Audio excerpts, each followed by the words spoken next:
speaker, ladies and gentlemen. We believe that we've created a school system in which we only merit the children or benefit the children who arbitrarily are in the middle.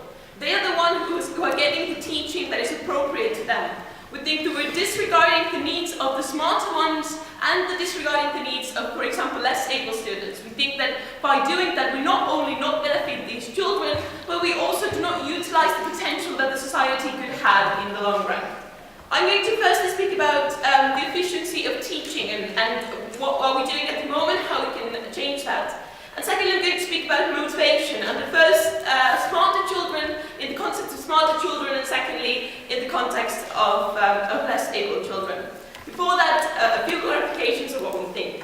Two things that we think are true. A, we think that there are genetic and socioeconomic differences between children. We think that's pretty much understandable. And secondly, we think that we can assess children's IQ and performance levels at quite an early age by doing cognitive testing, all of those things. We think that they might not be 100% accurate, but they are very, very accurate. We think that we can use that in order to screen students to do so. What we think is that, firstly, we think that the young age should mean an age in which children have been to school for a few years and then have like a little time being together, and after that being divided.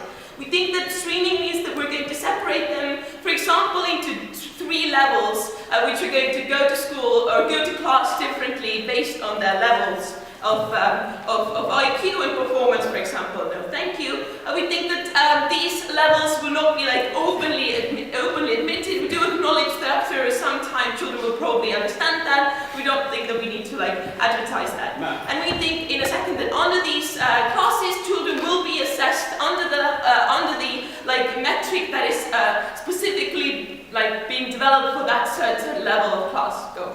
Because people develop at different speeds, if you put somebody behind from an early age, how will they ever be able to catch up with material if they still have to go through sort of what the smart ones were taught the year before? We think that we're able to test these children about what are their IQs, what are the possibilities of development. We understand there may be some cases which you are speaking about. We think that we can assess those children, and or teachers can notice when these children are, for example, lagging behind or going ahead. They can be brought up, brought down, all of those things. We think that by especially paying attention to children's abilities is what gets us there.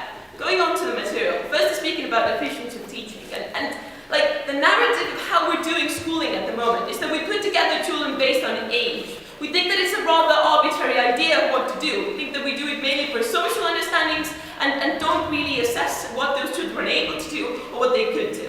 We think that like in order to grant them or assess them or understand what we're going to teach, we're going to take like the lower level and the higher level and then like make some kind of a metric and the middle ones. Now the ones who are lucky enough to get in that middle one, they're the ones who are going to benefit. They're going to get the teaching that they need because that's accessible to what they should do or how they should develop. However, if you fall out of that middle class, we think that the narrative applies that you are either going to be over-teached in a sense that you cannot like accept that material, or the opposite will happen if you're too smart. We think that if we unify or try to unify those or take closer those opposite sides, we can actually increase the children who are in the middle at the moment. Increase the amount of children who are getting the teaching that is so appropriate to them.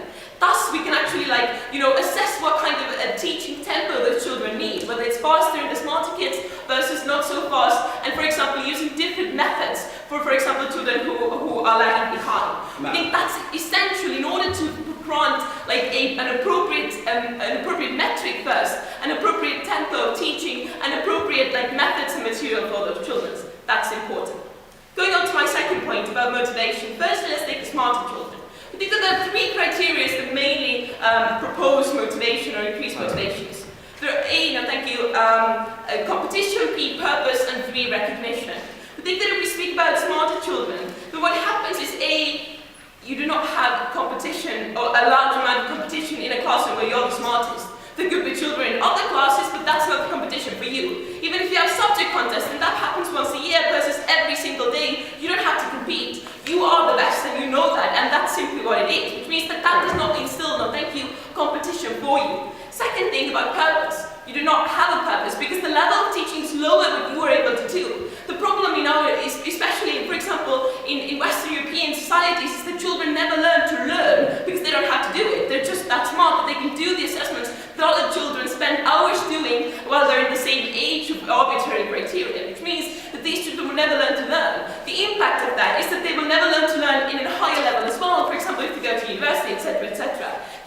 understanding that learning could be fun, for example, because it's something that you have to do while you can do all the other things that are intellectually challenging for you versus the teaching is not.